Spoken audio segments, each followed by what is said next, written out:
Brought to you by the Rugby Outlet Mall, equipping you for freedom and connection through rugby. Find out more at rugbyoutletmall.com. Yo, what's up, everybody? Welcome to another great episode of Greaux Rugby, where we talk with people about the networks and opportunities that they have been able to find, experience, understand, and look to take advantage of via rugby. And look, I'm happy to be able to have you. I'm GiftTime at Bailu. It's another great day, another great week. Ironically, it's weird. There's a lot going on in rugby while simultaneously nothing happening in rugby. Like, if you guys are paying attention to any of the rugby news, it's really interesting because obviously I think we can see it across sports because of the lack of live events happening and everything like that we're seeing money cutbacks. But it's really interesting because rugby kind of has this multi-part, this duality happening. And one half of it is them having to work to be able to make these salary cuts because the possibility of not having rugby at the end of the year, not having all these tours that we're setting up right after this spring. Actually, it's technically where they've been starting now, but are coming off after this spring. Sorry, that was my cat. If you're seeing it on the video, you see me move my. That was. I pushed my cat off the table because they're annoying. Yes, got cats. Whatever. It's a long story. But the point is, like, it is kind of wild that we have, in one hand, we have these salaries getting cut, 50%, 75% cuts of the salary for players, which, to be honest with you, the fact that they're getting paid is impressive. Not because I don't think guaranteed contracts should be fulfilled regardless of your situation. This is the fact that I would not have been surprised if rugby completely cut them. But thankfully, negotiations, and this was in Australia and New Zealand, it's happening. And obviously you saw it in England as well. But the other half of it is like this running for the highest office in World Rugby, for chairman of World Rugby. So if you don't know, Bill Beaumont, who is the incumbent chairman of World Rugby, is up for re-election this year, and he actually has a real competitor in an Argentinian named Agustin Pichot. And this guy seems like he's got some solid support. It looks like he wants to be able to properly create focus and around the Americas, South and North America, as well as being able to provide a better aid for other developing rugby countries, because it's felt a lot. And I honestly, even I've noticed it. I always thought that World Rugby had a beef against the U.S. and then the rest of it. And when I mean beef by the U.S. against the U.S., as in we were only good enough for the commercial use, but we're not really good enough to make into to help into real competitors, though I think a lot of it is also our self-doing, so I don't hold it that much. But I was like, World Rugby's iffy.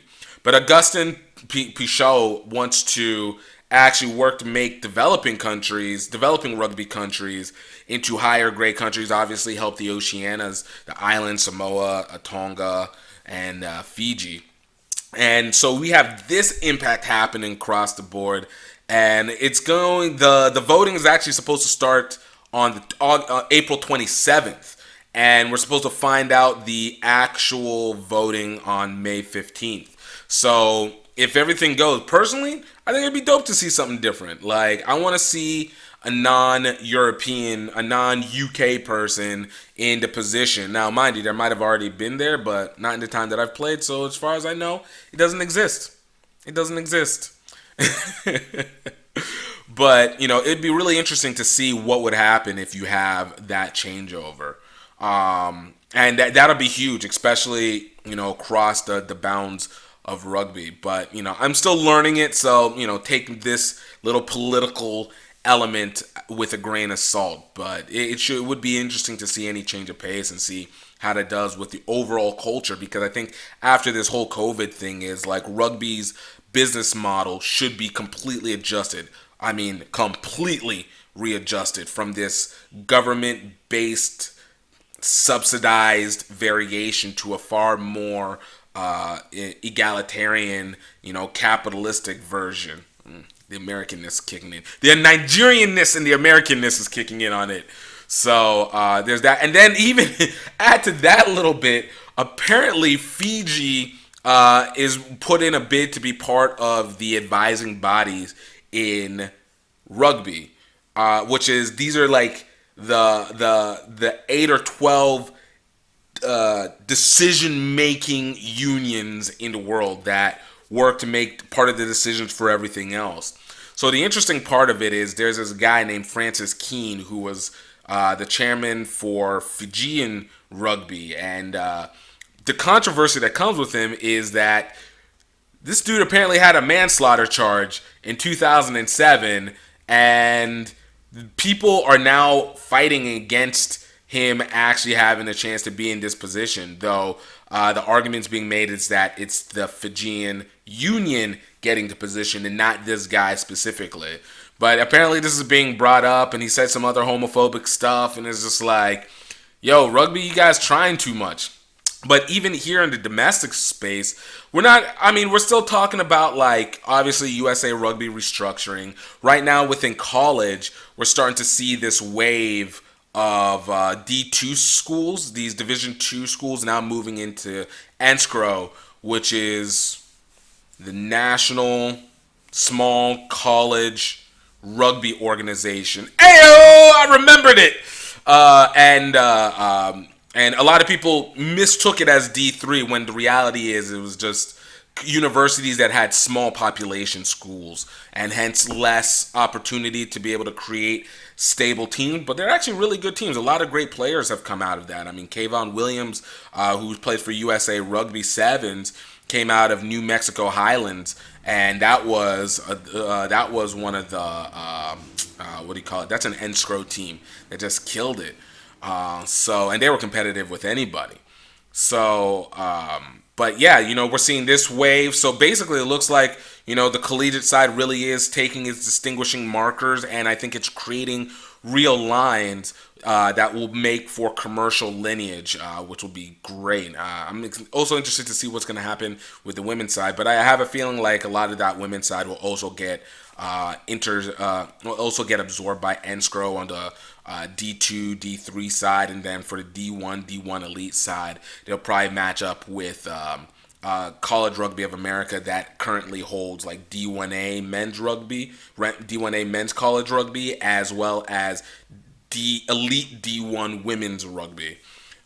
Women's college rugby. So it's going to be interesting to see what these shifts are going to be. I mean, from a competitive standpoint, really more so from a commercial standpoint, less so from a competitive standpoint, because we're still going to see the same regionality basically, but it's not going to have the influence of USA Rugby. So it'll actually be what happens with the championship games and how these things get played out.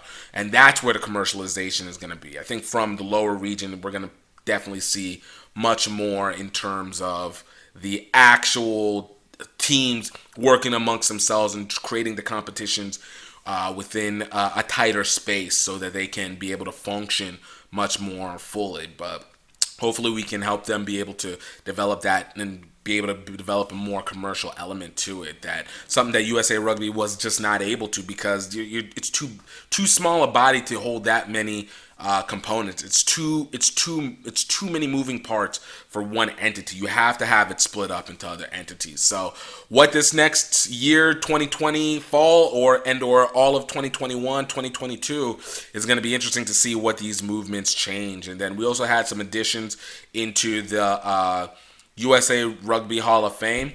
I don't remember who any of them are. I wish I could tell you, but I know one of them is one of the women from the 1991 squad. The World Cup, Women's World Cup 1991 USA squad. I think she was a prop, but I don't remember exactly. So, go look it up. I want to make sure you guys know what's happening. But anyways, we got a great guest here today. This one was really a favorite of mine. I'd been following her on Instagram for the better part of the last maybe 4 years, 5 years, maybe 4 years or so. Really great rugby player, plays for Switzerland. Her name is Elena, and she was an amazing talk. Really great when it comes to focusing on women's rugby and the impact, especially from out of a country like Switzerland that doesn't get, you don't really think rugby in Switzerland. I mean, think neutrality. You almost were like, yo, is rugby maybe too violent for your neutrality? But apparently it's not. So it kind of works out. But she had a great story talking about her time as playing, getting to that point and how it affected her personal life, because rugby is her religion. And she'll say that on multiple occasions out here. And it was really dope to be able to listen to and get into and really just like drive all the way in, And look, there's more talking about Fiji. Like, you guys are going to hear. This is a great conversation.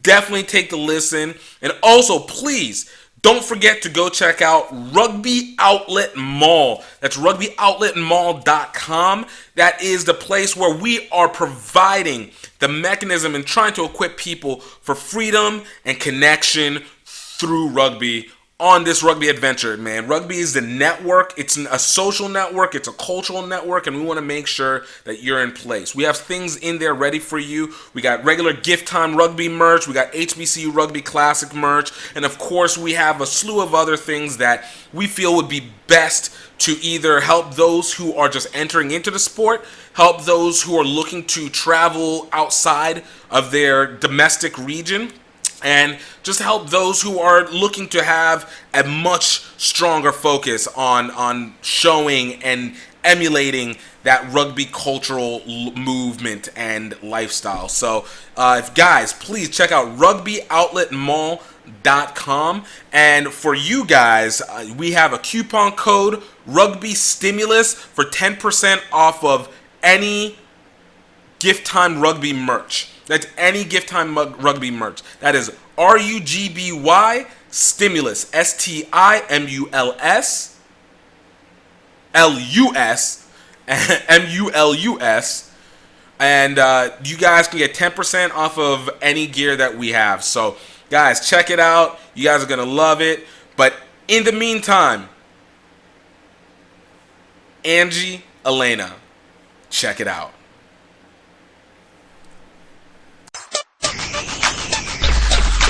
Grow rugby, grow rugby, grow rugby, grow rugby, grow rugby, grow rugby, grow rugby, grow rugby. One. All right, everybody. I got another amazing VIP guest for you guys today. I don't know if you guys have had the chance to witness this IG influencer, this magic that's happened out of Switzerland, one of the Swiss national team women's players, Angie, Elena. Angie, thank you so much for being able to take time to be with us today. Thank you too. Thanks. I'm super excited.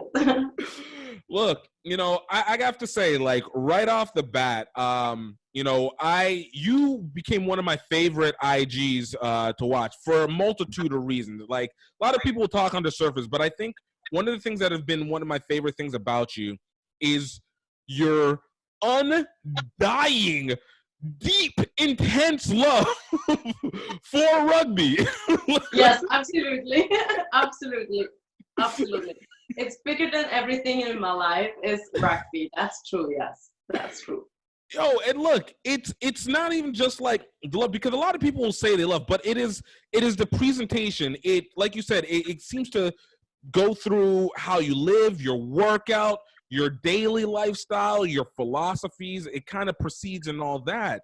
And I love the way that you present it, because it's so unique to what other rugby people have done. And really, this is over the last, 3-4 years, that it has been dynamically different than what I would have normally seen. And what I always love to be able to see from rugby people, creating a self-brand that stands out from what we would consider as traditional rugby stuff. Yeah. So I think so. It's really also a point of a girl in this kind of sport. I mean, we work in a national team. We next to the field we have to work, because we have not this support as maybe male player. So you only can go to this way if you really, really love and have passion for this sport. Otherwise, you can't work that hard. So you really, really have to put that in your life, in your lifestyle, in your philosophy, that you can make dreams like this come true. So yeah, I think this is one of this point why I really put that a little bit, sometimes for some people a bit too much in my life, for over the top everything. Look, in the States, it's always about over the top. So it's something that, it kind of pulls away from what people would typically do from rugby, but it's that over the topness that makes it stand out more. So before we kind of continue with what you're doing now and what you've done, I want to kind of get to know where it all started from. I know you've told the story a couple of times, but I have a chance to actually talk to you instead of translate through Instagram. So I'm going to go into it. So, kind of for you, Angie, like, how did you start with rugby? How did your interest begin open up to this sport? Because Switzerland isn't exactly the biggest rugby hub in the world. Yes, it's like I was, since a girl, I like to do the stuff what boys like. So I like to fight outside, go on top of trees, and come home was dirty. And the problem was, but I like the nice dresses, but I go out with the nice dresses and come home dirty. So my mom was hard time for my mom. So then I growing up, and yeah, I don't know how you say that. You have some group for children that they go together to wood and make some funny stuff together, and we play their rugby. Mm-hmm. And I was really in love about this, but I don't know that we have that in Switzerland too. So on a home party, I met a girl. She had bloody knee. So I go to her and say, why you have bloody knee? And she said, I play rugby outside on the street. And I said, what? You play rugby? I'm in.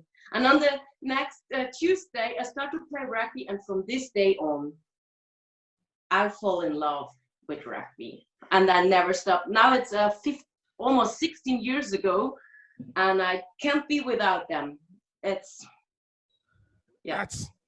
And I would say I like how it all started with the girl with the bloody knee. Like, what if it had just been a little bruise? Would the love of rugby been able to go? It needs to go over the top. I now understand where this is all originated from. It was interesting. I mean, yeah, it's cool. It's something special. It's different.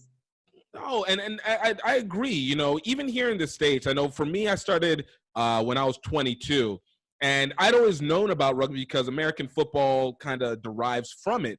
But whenever I started, I thought it was like an archaic sport. So I thought it was one of those sports like fencing that people kind of like do, but it doesn't serve anything major. And again, obviously, I think fencing does have it, but in my mind at that time, I thought it was like dress up or something. Like, hey, people do old sports because they want to remember it, but when you get into it, all of a sudden you're like, wait, this is a whole different world here. Like, I don't think this is being talked about enough to its extent.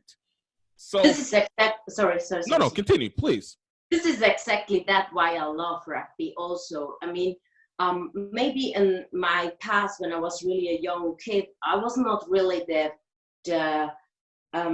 cool kid. I was most playing alone or with my brother or with the boys, and I was not this girl that was outside with other girls and playing with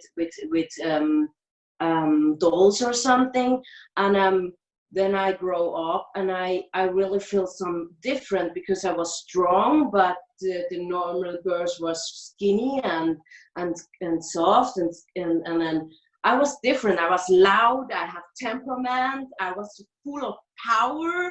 And when it comes somewhere, I was loud and people say, "Oh, be quiet" and stuff like this. And it was like, I always feel like I'm different, but I'm a normal girl. So, and then I come to this rugby club and I come to that girl and I say, "Hi, I'm Angie." And I was scared that maybe they say, "Oh, what are you doing here?" But from the first moment on, I was a part of them. I was a part of a big family. And the special thing is, they love me because I was strong, loud, and temperamental. So the first time they really love that stuff, what I am. So, what you can do, what you can love more than something that loves you how you are, and don't try to change you. And this is something what I really love in rugby. Some girls come to me and say, yeah, I would like to play rugby, but I'm too skinny. I say, no, for every position, for every part of the field, we need someone like different. So you find your job on the field, and this is so amazing. So you never will hear in the rugby, you are too fat, too small, too strong, too big, too loud. Hey, come on, we play rugby together. When we put all these different people together, we have the best team.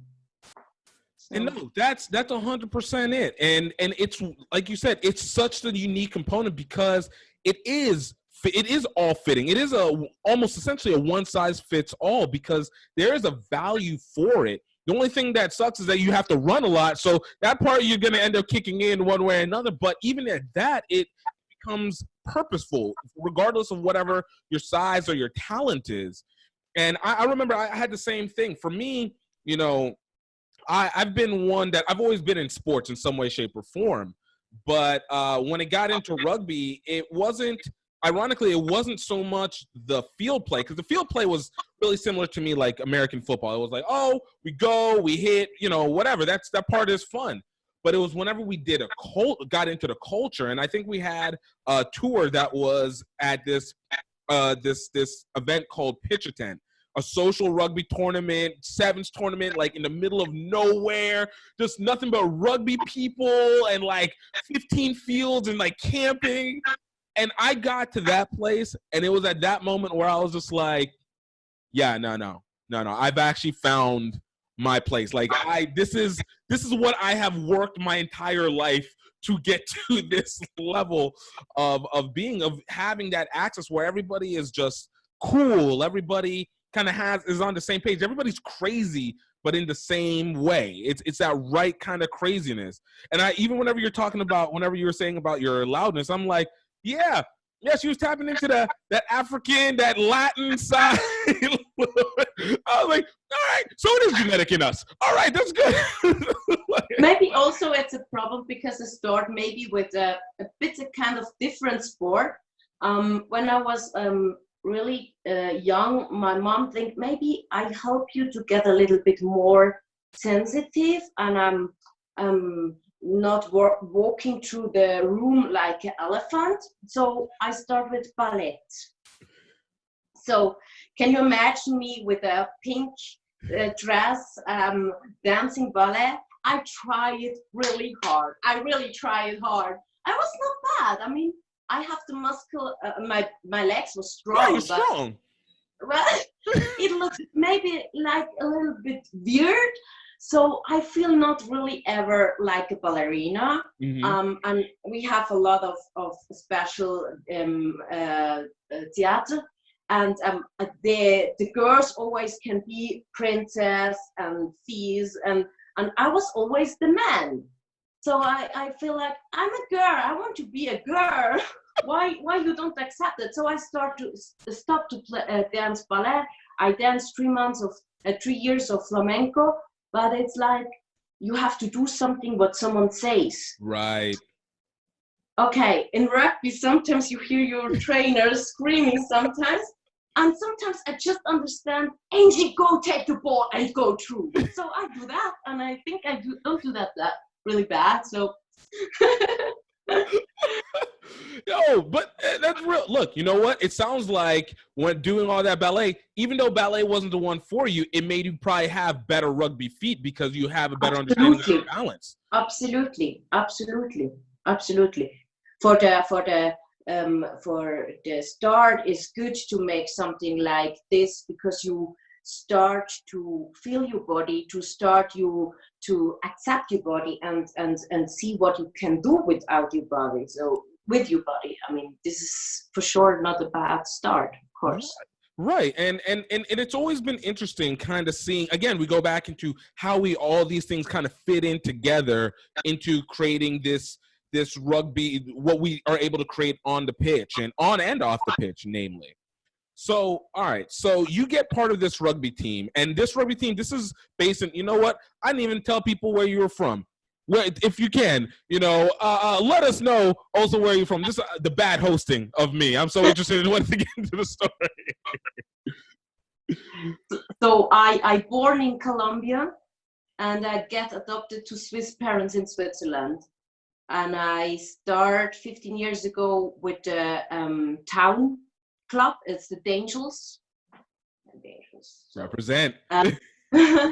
And then we have no national team in Switzerland when I start.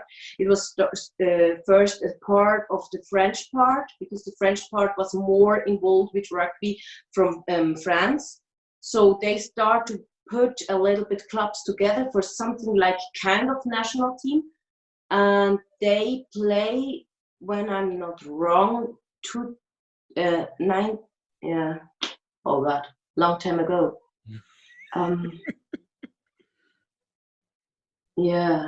2000 and no, I don't remember. Anyway, then the original Swiss national team was the first time really on with the title of national team was 2011. Okay. And I really start from beginning to play for the national team when they start to create. So first we travel around part of Switzerland, play with Germans, with France teams, and I remember one team. With one team we traveled to Belgium, and I was like, I always see props like my size in Switzerland. So we traveled to Belgium, and we come inside, and there was so huge girls on the table and dancing, and I was thinking, what are I doing here? And my friend said, yes, Angie, that's the real forwards in Europe. And I said, okay. Yeah, I was a little bit scared, but it's amazing. And I love it. I still love it. I was going to say, like, this had to interfere. You had to have been thinking at the same time. It's like, so this is what everybody has been saying to me. It's like, I get it. Exactly. Yeah. So. Oh. So, okay. Yeah. So going from Towels is the one that you came to go into the national team. That process, whenever you first started playing, like, how did you end up finding where your spot on the team in terms of like knowing where you play, or you mastering or getting to know, your position best? Like, was it something that they just kind of threw you in and you kind of figured it out along the way, or was it something that they kind of developed you and cultivated you into any specific position or place? Like, what was that start before even getting into that Swiss national team? So before I start playing, or before I really start, I was big. I have 19 kilos more, not 19 kilos more muscles, 19 kilos more of fat. And so, girls or people, they are a little bit more massive, put it on the front row. Right. So, but I love it. I really love this position. I mean, I'm not fast. I mean, I tried it out a lot of times. I mean, I was in Fiji and I was thinking, wow, I'm so slow. This is crazy. I mean, in Switzerland, I'm slow, but in Fiji, I am, I stand still for them. So I started playing in the front row, and I find out that okay, it's good to have mass, it's good to have more body, but I find out in this time it's cool to have more muscle, because you can do more. So I start to love this rugby so much, this sport so much, that I say to myself, okay, I want more. I don't want just do the job in a scrum. I want to do more. So I start to get fit, and I start to work hard. I have 3 times really a hard break in my rugby career because I broke 3 times my ligaments. But for me, was that never a stop. I mean, I know I have a lot of injuries. I mean, the ligaments is just the operation what I did. I have some other injuries, but that was never a stop for me. It was more like, okay, reset, work hard to come back and come harder back. Nothing is danger than someone who come back and wanted more than before. Right.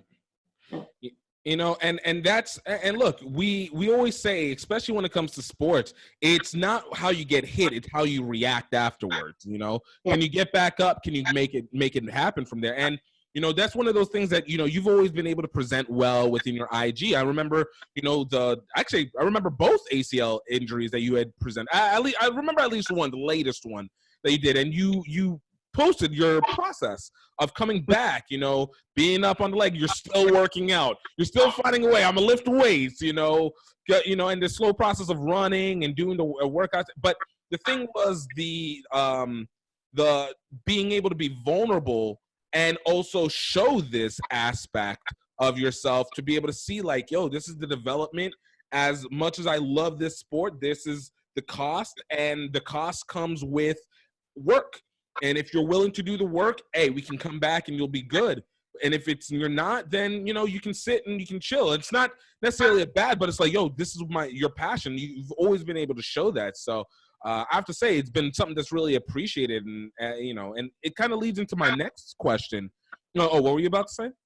No, I just want to say, it's easy to say I can't, or I'm tired, or I have no energy anymore. It's hard to say, okay, I do it. It's hard to say, I never give up. It's a hard way, and I cry like a little baby a lot of times, and I was not the stronger that you see on Instagram. It was really, I was on the end, but I deep inside, I know something. To give up, it's not an option. So. And that's, like I said, that's real. Like that is as much rugby as it is life. How we kind of just go about it. I love that. And again, it's the honest. Win the game when you lie down after a tackle. You only win the game when you stand up and go again. Exactly. Unless you jump on your attacker's back and never let them release the ball. You take that yellow card for the team. I get my first yellow card in Fiji, yeah? Okay. All right, we're gonna get into Fiji in a little, because there's a whole line of questions I got for you when it comes to Fiji, because there's love for Fiji and there's love for Fiji. You are strong on the second one. But kind of before we get to that, I wanted to ask, you know, when you got onto the Swiss national team, and obviously what you did with Cal, and you talked about the exposure that you had to these different rugby players, but you started officially playing on this national stage. From where the Swiss national team was when you started back in 2011 to where it is now, what is the growth that you've seen within the team itself? Yeah, it's really interesting to see how we grow. We are still far away from the dream what we really have. But one day I can say I was one of the first girl in the team. That is amazing. But still, I mean, in Switzerland you have a lot of levels of sport. So the first sport are the sport that you get a lot of money, and they are really famous people. I mean, I talk from Roger Federer and all the really high level of people. And then we have lower sports level, like sport they are not so random. And then we have women sport. So it's a really big fight to come to another level, and for me, I can start to say every day, oh man, it's not nice, but that helps me nothing. So I try to do that what I can. So I was really happy when the first time we hear that Australia was the first woman team that gets the same money as the men's. So this is the first step in our life. So they start, and I can just hope and try my best that we get a little bit more famous in Switzerland, and we maybe in the future we have the same respect and the same how you say that, publicity of people than other sports in Switzerland. So and it's interesting to see how we start. I mean, the first time that we start playing rugby, everybody has different dresses, and it's we look like just some girls, they come together for a funny weekend. So it's a lot of work, and this is still what I maybe try to do a little bit in social media. I mean, I try to show the people that rugby is a real hard sport for athletic people. So you have to work hard to play really on a high top level. And also I want to come back from away from this little thing that people see. A lot of people still think that girls who play rugby, they are big, fat, and have short hair, and it's not true. Yeah, it's true. I mean, still people think that, and right. I try to show that you can be a girl, that you can be sexy, that you can be everything, and that you just the only thing what you have to be is, in your heart, you have to be a rugby player, and you have to be a sport. How you say that? An athlete. An athlete, exactly. Then you can do everything. So this is what I want to show a little bit, like with them. Yeah. You know, and I think that's real. And look, you know, one of the things that I can say is, you know, I think the struggle when it comes to rugby is widely consistent outside of like your biggest rugby countries, you know, New Zealand, England, France, etc. But even still in those, they still have it. And especially then even more so in women's sport, how much it can be narrowed because, you know, culturally things are put into this position. If you're, as a woman, if you're too strong, people then become like intimidated, and you have to be, you know, just this single, almost trollish kind of character where it's like, yo, that's not even accurate, you know. And it's like, yo, there's a range, but everybody has their place. And so to be able to constantly have to battle against that in culture, let alone have to battle against it within the rugby niche, again, battling within it, obviously within your own, like, even intergender, because I'm gonna have to assume that other women who will go like, oh, you play rugby, are gonna be like, oh, you must be like dealing with like 500-pound or whatever people, and just this stereotypical look. So, you know, it's impressive to do that. So whenever you decided to start working on your Instagram, and this is the one that's always been interesting, what was the process that you had with it? Because clearly you work a very provocative, very empowering, very inspirational, and very focused kind of Instagram brand. And so for you, like, what was the process, or what was the influence that made you say, hey, I want to go in this direction because this is, you know, this is what will show my message that I want to be able to present properly? Which I guess I was talking with a friend. I mean, I'm a little bit older, and I'm talking with a friend. I said, I don't understand why we have not that a lot of girls, they want to play this sport, and I feel like I see a lot of girls, they standing on the street and hanging around, and they have no future. They have no inspiration. Just maybe just some celebrity from Hollywood, and it's not really real. It's I mean they are real, but they have a lot of management behind them. And I think, like, I see myself in these girls to have it.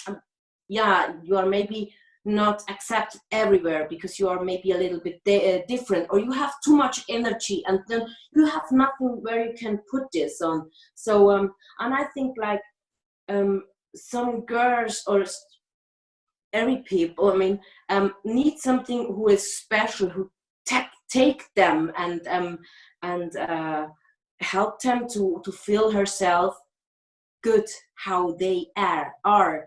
And I mean, a lot of sport, you have to be maybe some kind of type of person, but in rugby is that not. So I would like to inspire more people to play rugby, more girls especially, that they find the same support in her life as me, and they find that they are not alone or not different. They are something really special and important and unique. And he said, yeah, Angie, you have to go to Instagram. I said, what? Instagram. It's the new way to touch people, to find people. And I said, okay, I start. And what year was this that you started? Sorry. I start by myself, yeah. He showed me the Instagram, and I start to make some pictures, and I think about what I want to represent. So I want to show that you are beautiful, you are super, you are strong, you are some unique, and you can be yourself, and you are super. And this is for me the most important point in my Instagram stuff. You don't have to be size 0. You don't have to be perfect in your face or somewhere. You are perfect in your own life, and this is what I want to show the people. And next to them, that helps me to feel myself so okay in them, that I play rugby, because there I never hear you are too fat, you are too ugly, you are too big, you are too loud. I never hear that in rugby. I was always a part of them, and this is what I want to show. Okay, some people can say now, why you show you almost half naked? Okay, then I come with this point, like, when you go to Milan and you see the whole Italian team from Dolce & Gabbana just in the underwear, what do you say? And then the girls say to me, oh my God, I get crazy and scream on the street. And I say, yeah, and why you give me not the right to do the same? What is the difference between to are a man and to are a girl? We have the same fucking rights. So if I want to show my body and want to show you that doesn't matter, and my body is not perfect, but it is okay how it is. And this is what I want to show. You don't have to be the perfect abs, the perfect legs. It's okay when you have scars, when you have a little curves. It's okay, man. It's good how you are. And this is my message. And I love that. And like I said, it's something that it's come through really clearly. And I mean that for real. Like it's come through very clearly whenever you post, between your messaging to the pictures, because sometimes it's not just I'm showing this. It's, yo, this is catching your attention. And this attention now is allowing you to actually pay attention to the message.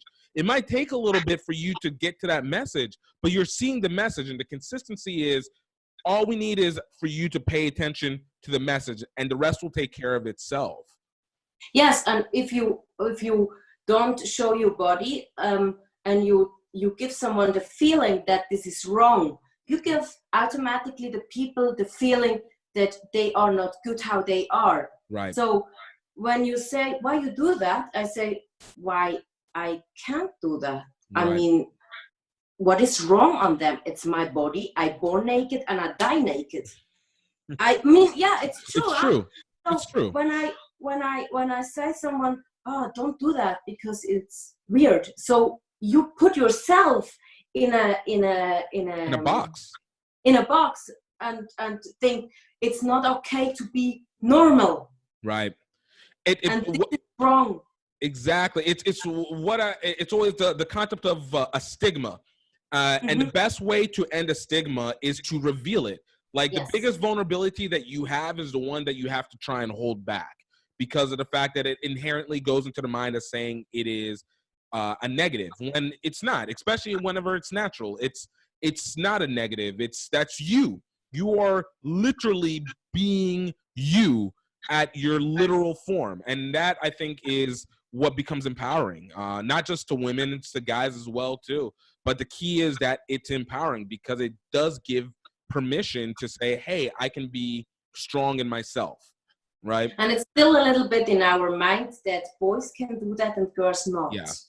Because it's not seems to be a girl like this, or you know what I mean? Yeah. It's not perfect English, but the classic. Oh, your English has been on point. Believe me, it is better than a lot of people here in the U.S. on its own. So I learned English on the rugby field. I mean, yes. I come to my first training and they all speak English, and I was thinking, oh, okay. And I start to learn English, and I talk English. And then a trainer from England called me for a weekend to work for personal training, and I come to him and we talk. Maybe we train, we work out for 2-3 hours, and then we buy some coffee. And he said, you know, your English is so bad. I think Yoda was your teacher. Wow! Yes. Oh, wow! Well, since then I say, okay, Yoda was my teacher. It's okay.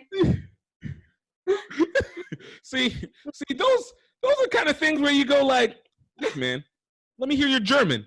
Let me hear your Swiss, all right? You come back with me. You're in my place. Why are you telling me to act like you? That's okay. No, I was in UK. Oh, you were in the UK? But, you know what? It doesn't matter. You know what? You say... I mean, I can travel around the whole world and people understand me. I mean, it's okay. And that's all. That's what matters. And so actually kind of even segmenting into that point, and it kind of builds into Fiji. You know, one of the things that really have been impactful for me when it comes to rugby has been the global aspect of it. You know, in the U.S., it's not that I've never traveled before. I have. My family's from Nigeria, but in the U.S., it's very easy to be locked inside the country just because we have so much space, and our country is literally like 5 different countries put together into one. So it's very easy to just be like, look, I'm going to go to the northeast of here and deal with these crazy people up here, or being the south or the west or whatever. But whenever I was able to actually start like going to play and do stuff overseas, it kind of changed the whole realm of how rugby was for me, because it made it not just more open, but it made a line of similarity that seems to be consistent across. There's like a cultural rugby line that we all kind of adhere to, whether it's in the way that we do our socials or how we deal with on-field issues. But then there's this cultural scope that comes in, and that makes it unique. This cultural rugby box that is now unique to these countries. So for you, because you're in a country that literally is far more connected to other countries, you know, between here to Eurasia and everything consisting, you know, for you, what was your reaction to being able to go and see more countries outside of maybe the few that you would have been to, just being in the middle of Europe? I always follow some rugby channel and stuff like this, and I see the Fijian team, and I was really touched with some stuff. I come back of this, but at least I was here and I was feeling like I want more. I see Switzerland with rugby. I see a lot of years of rugby and a little bit of Europe with the national team, but I want more. And especially I want to be a better rugby player. And I think like I have to make a step. So I was traveling around, and I meet some Fijian people, and they talking about her lifestyle and her rugby love, and it was really touched me. And then I see with a friend of Fiji, I see with him together a video about Jerry from Fiji, and wow, it was really like that interview. I was crying like when I watched Lion King. Really, I was so touched. It was like this moment when he said, I go to my mom and I say, I want to play rugby. And she say, okay, and go to the kitchen and take the money what she saved for his boy, that he have a future, and say, this is the money. Do something with that you can live with them. And he buys some rugby shoes and tape with something on the shoes, like fork and knife, and say, okay, this is my fork and knife, and I will work on it. And I was really like, I mean, it's also now, I mean, I feel like it's really you feel it welling up. It's building. Oh, yeah. And I said, wow. And I see then it was also interview with the national team, sevens team, they win gold, and I see how the people live there and what rugby means to them. And I say, I go to Fiji. Yes. And I try to first to by myself to take some contact, and then the manager of my national team, Froni, she comes to me and saying, you want to go to Fiji? You know that I have names everywhere on the world about rugby. And I said, okay. Hook me up. Let's go. So she gets some contact for me to Fiji with Frank Bouvier. It's a big name in Fiji. It's a French name. It's a Frenchman who support rugby player there and has also a own team. So and there was the point. How long I go to Fiji? I say, okay, 4 months. I want to learn something really. And I go to my boss and my work and I say, you know, rugby is my life. I have the chance to go to Fiji and play rugby. And she say, yeah, I can't give you off from work for 4 months. We have too much girls, they are pregnant. So you have to cancel your job. It was really hard for me because I love my job, but then it was the point that I say no. I'm the own creator of my future, and this is my way. Rugby is my life, my religion, my love, my philosophy, my heartbeat. I go. So I stop my job. 12 o'clock in the night, I take the ticket of okay with tears in my eyes. And that was my way. So I traveled alone to Fiji and have the fucking best time of my life. Oh, yeah. So like what was it? I mean, I've heard so many things about Fiji. So my experience with Fijians have always been when there was the first time whenever I saw them on the field, and I was like, yo, these cats are scary because they're so fast and they're so strong.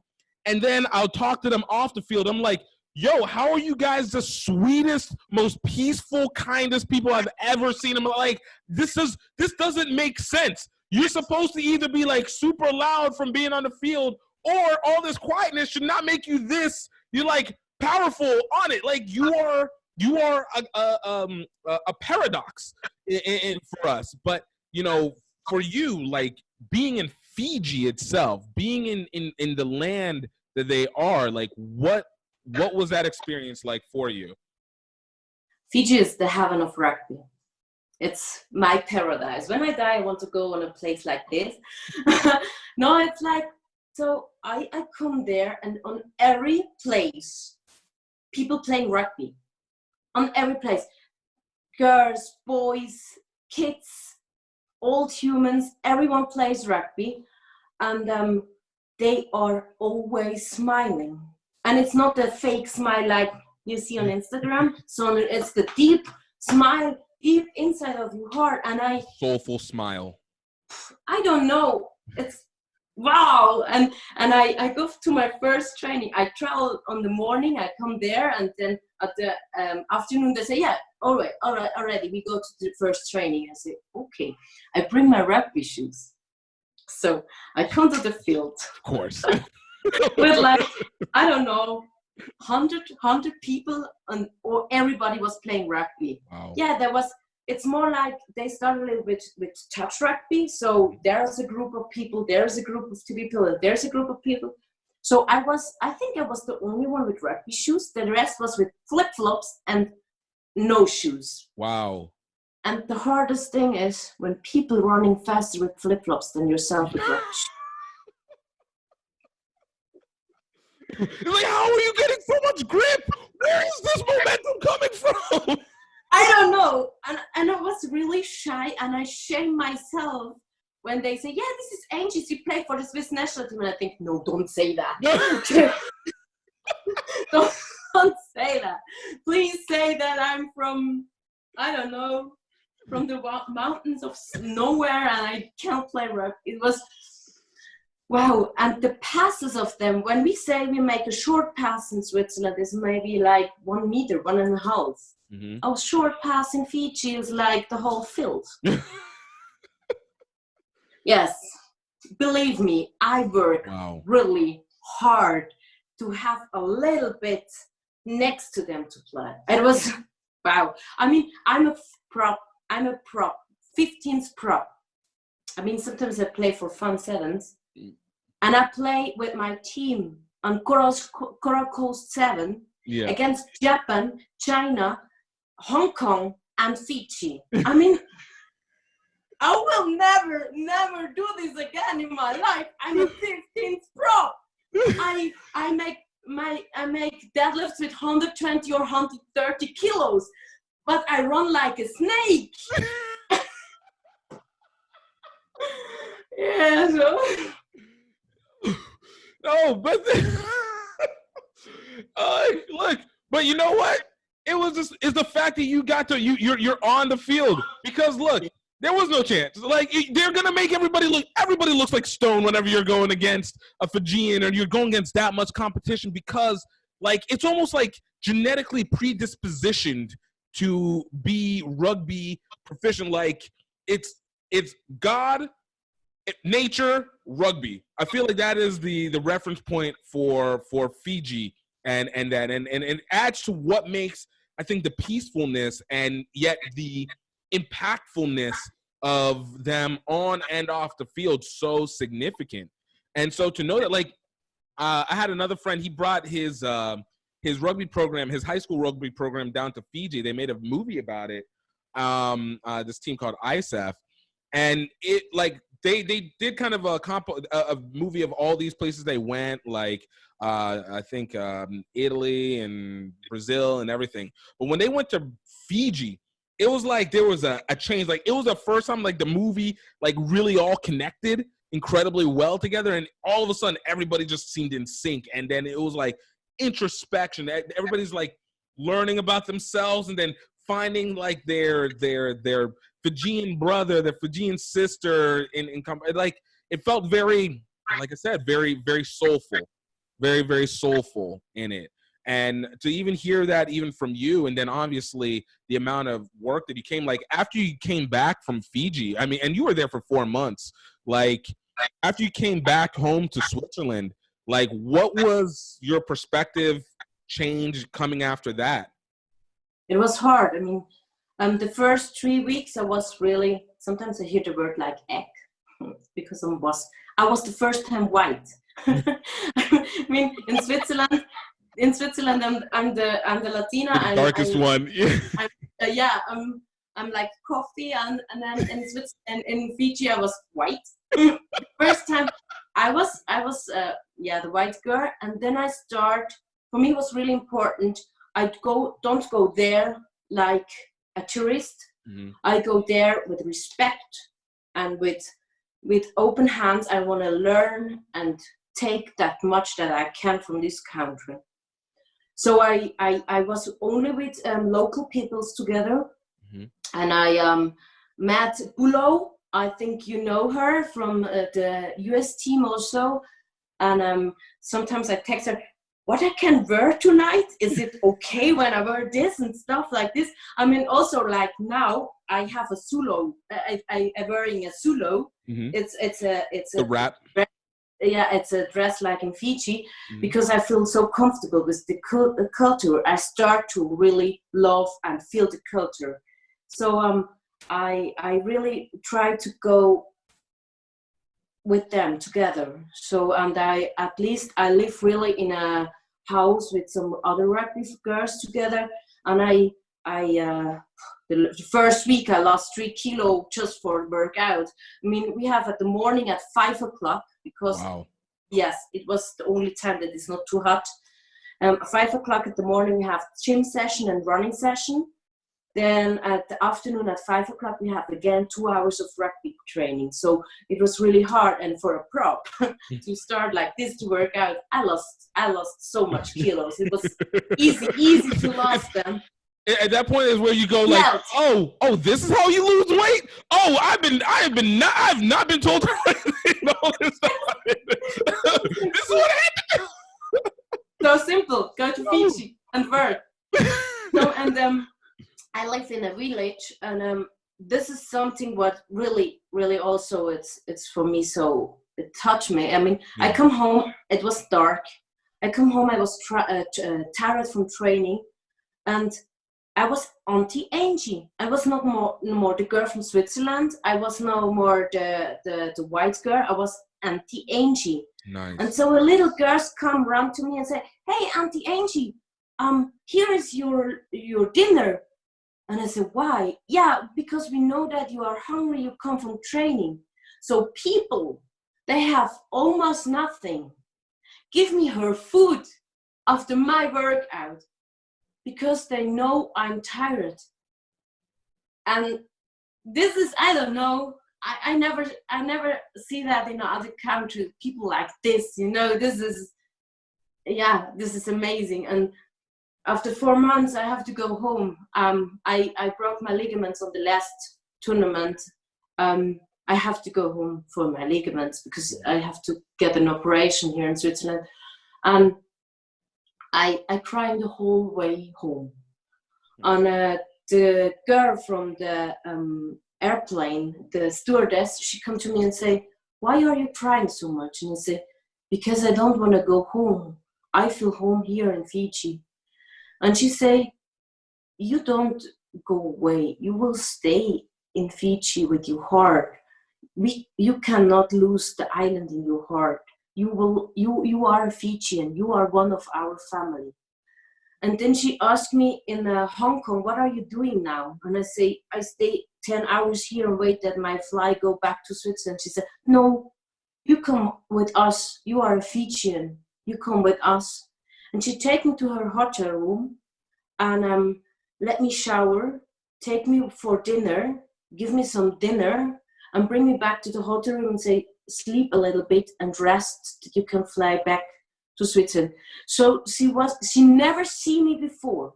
Wow. She never met me before, but she trusts me, her hotel room, and give me everything what she has that I feel comfortable to fly back to Switzerland.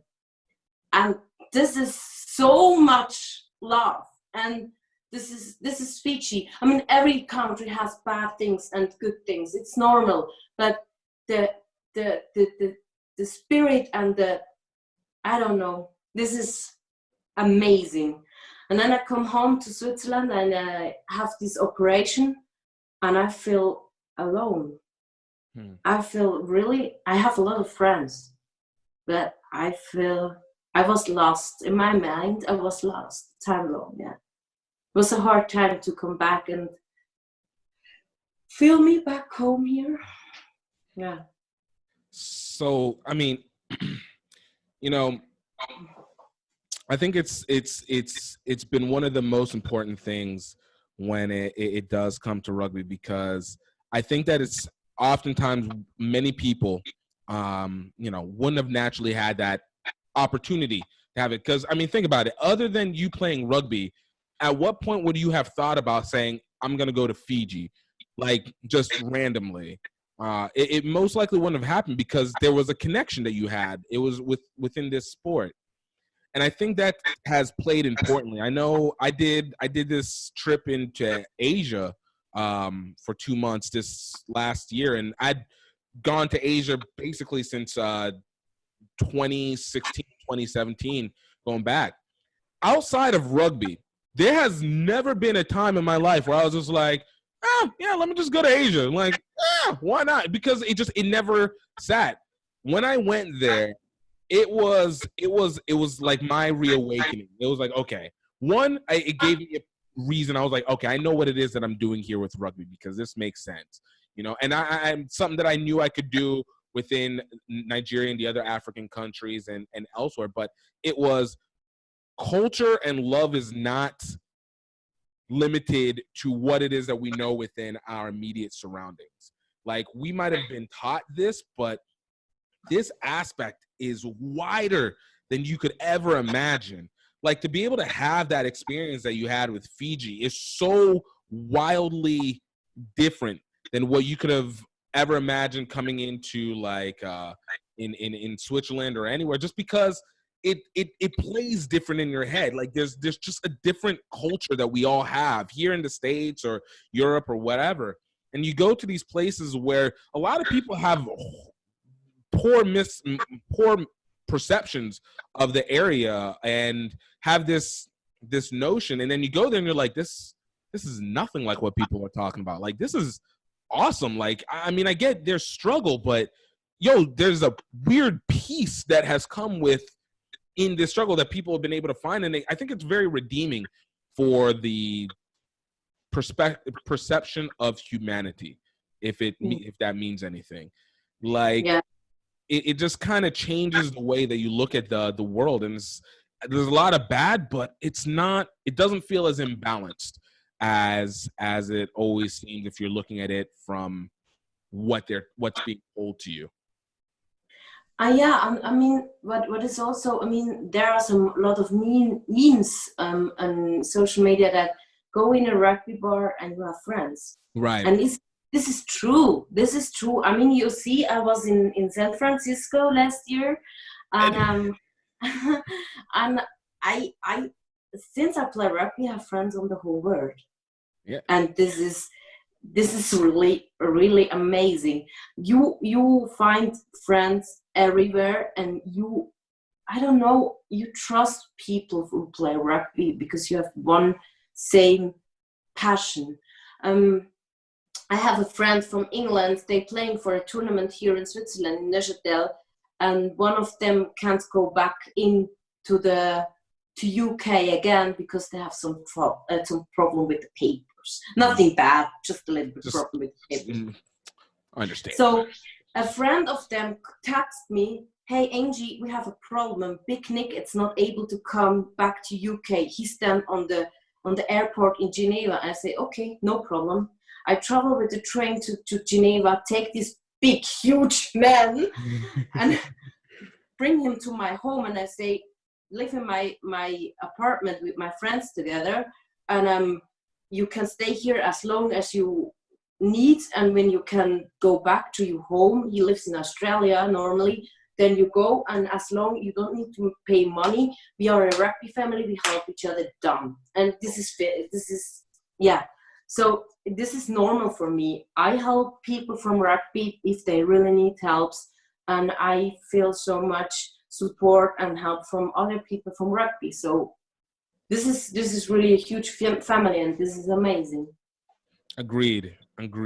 No, it was the funniest thing whenever you and Natalie were on. I was like, yo, I'm telling you, it was the wildest coincidence. It was a wild. Oh, but please, the word is so small. Natalie is Colombian. You're right. Right, exactly. And she lives many years ago in Switzerland. So yeah, like that was. I didn't actually. You know what? Until you just said this right now, it didn't even go that far down to me. I got the Colombian. I forgot the Swiss component of it as well too, and that is what makes it wild. It is such a small world. It is a massive community within a small world that is spread out. And you're right. Every time you do, like, rugby people, it is family, and you'll do the effort because there is, I don't know. That's why I say, no matter where you go, like, there's a similarity of the rugby culture. It might be seen through the eyes of their respective culture, like national culture, but rugby has the same basis. and it is a very uniquely interesting phenomenon, to say the least. Yeah, I mean, I know exactly. We have a WhatsApp group of my team, and I know it's 12 o'clock by night. I feel bad. I need help. I text 1 or 2 people will answer me. What is wrong? Can I help you? Maybe some people are sleeping, but when someone see that someone needs help, you try to help each other every time, right. And this feels so good. So you are never. Since I play rugby, I am no more alone. That's good. That's so amazing. Angie, look, I have loved it. Look, we're gonna have another conversation again in the near future because I enjoy these. But I have to work. I have night shift at the hospital. Look. One way or another, I'm gonna get some more time. Even if it's not podcast, I'm just get some Angie time. Like, I just need to get some good conversation fill. Like, hype me up. I guess, But Angie, tell them people where they can find you and where they can learn more about what you have going on. Ooh, in Switzerland. No, I think of course of Instagram, and I when some people text me some really serious stuff, I mean, it's easy to text me some bullshit, but I will never answer. But there are some girls and boys, they text me like, you can help me, you give me the strength to still fight and keep on fighting, and you are a role model. But for me, it's that really weird because I'm not a role model. I'm just Angie. I just love when I can support people or give them the strength to believe in herself, because at least the only role model you have to be for yourself is yourself. So. Right. You just can take inspiration from people, and that I will really love. And I'm really touched when people say, you help me to go through this, or can you maybe help me? I don't feel comfortable. Or some girls, they text me, I'm scared coming back from injury. I'm scared to have a game tomorrow. And I try to support them and say, don't give up. Come on. You can do that. When I can't do that, you can do that by night. So, I love this. So if you text me in a good way, I will try to answer it every time. And I love to see more of this rugby world. And I say always with my bestie, she is play with me rugby in the Angels, Lala, the Brazilian one. And we will love to be rugby pirates. Traveling through the whole world, playing for every team, fun team. I mean, to be realistic, playing for a lot of teams on this world and make rugby popular and bring more attention to rugby, because rugby is amazing and it's the best thing what can happen in my life. Yo, I couldn't have even said it better myself. I love it. Angie, thank you so much. Thank you too. Thank you. Yo, guys, that was... I hope you guys enjoyed that as much as I did. Thank you, Angie, for coming on. Really appreciate it. Guys, check her out. Definitely hit her up on Instagram. Definitely want to really, really have her on your side. Let's check out what she does. It is good stuff. It is good stuff. And guys, definitely check out some of our other episodes. Last week, we spoke with Chise Belu of Pedal, talking opportunity and education opportunity, work and education opportunities for rugby athletes. We spoke with Phil Thiel, former USA Rugby 15's hooker and former player for the Saracens. Spoke with Naya Tapper, USA Women's Rugby 7s and 15s. Dave Rhymes, Kyle and Tiana Granby, and there's so much more. So guys, check it out. I really appreciate you guys listening to this. You can find us on at GiftTime Rugby on all social media platforms, and please like this podcast. Please leave a review. It is everywhere, either on Anchor.fm or Spotify or Apple Podcasts. Let us know what you think about it. Please share it with your friends if you feel like there was value that came from this for you. And again, come back again next week.